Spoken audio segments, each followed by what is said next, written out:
A factor of interest whenever I discuss my fantasy romance is why I chose to make the Belle of this Beauty and the Beast retelling someone who is, objectively, not beautiful. The answer is spite, namely against retellings where both namesake characters are fighters and divine levels of sexy, and half the story is the pair thirsting after each other while constantly angry at each other. I'd pitched the idea of how much more powerful the messaging would be for this reluctant romance if the female main character wasn't conventionally beautiful, and he fell in love with her for her compassion or was tamed by her intelligence. The pitch went over exceedingly well, so when I had an idea of what kind of story I wanted to embody this version, I got straight to writing. This wasn't a feminist statement. I don't consider myself as a feminist. Rather, this is a trend I didn't realize I was doing until an alpha reader for Voice of Wind mentioned that she didn't like how the female main character was muscular and had rough, calloused hands, characteristics that reflected the environment and lifestyle of the female main character. It's something I've done with all my main characters, both male and female, though only one was done with deliberate thought.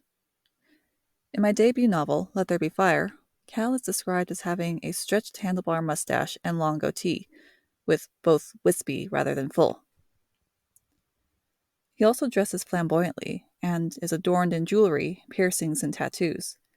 He also styles his hair into a messy top knot or man bun. In short, he's someone who would get odd looks from others even in modern day. I've often found it distracting to read paragraphs on how good looking the main character is, and unknowingly rebelled against it in my own writing. Now, I'm not devoid of writing attractive characters, because I'm not that stupid, and I understand that humans like seeing or picturing good looking people. But beauty is usually not at the center of any character I write. For example, I always pictured the character of Avi from my debut novel as moderately handsome, though feedback from many women beta readers, and even my editor, found him very attractive. In my main series, I've written female characters ranging from damsels to muscle mommies to femme fatales. Likewise, with my male characters, I've written femboys to dark bad boy to idealized warrior.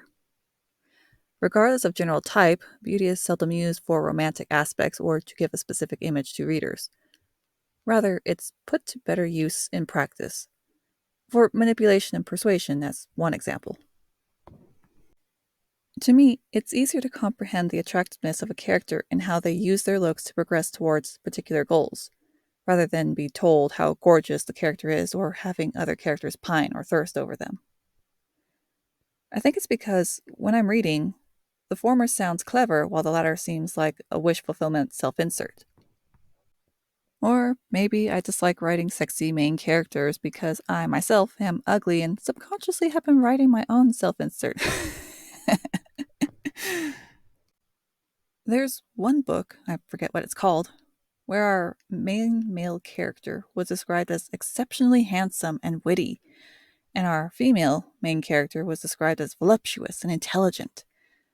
Both acted like horny teenagers trying to appear smart and seduce each other. Even as a teenager reading this, I hated it. I remember this annoyed me because so much emphasis was placed on the beauty of a character and that it was a sole factor for their romance. Which is why I prefer to give a brief, general character description and let the reader decide how good looking they are. The exception being if beauty plays a pivotal character-specific role.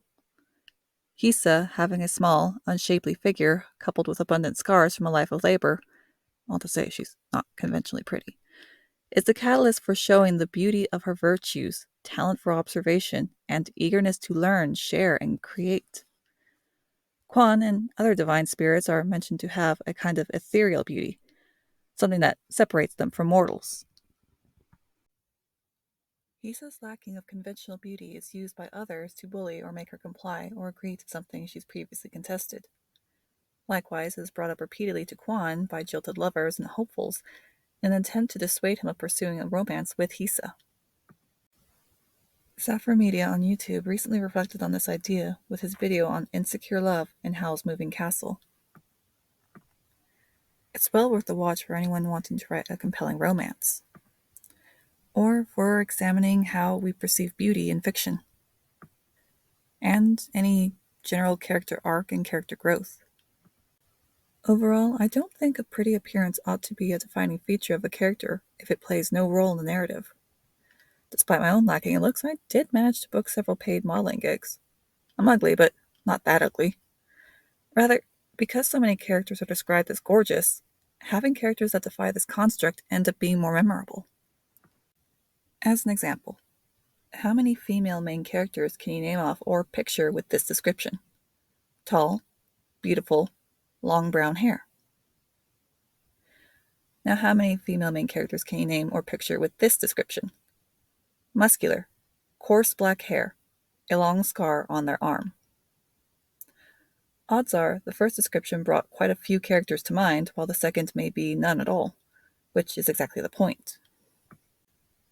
I like the idea of unique characters I don't often find in fiction, and those are the ones that I tend to place as my leads in the stories I write.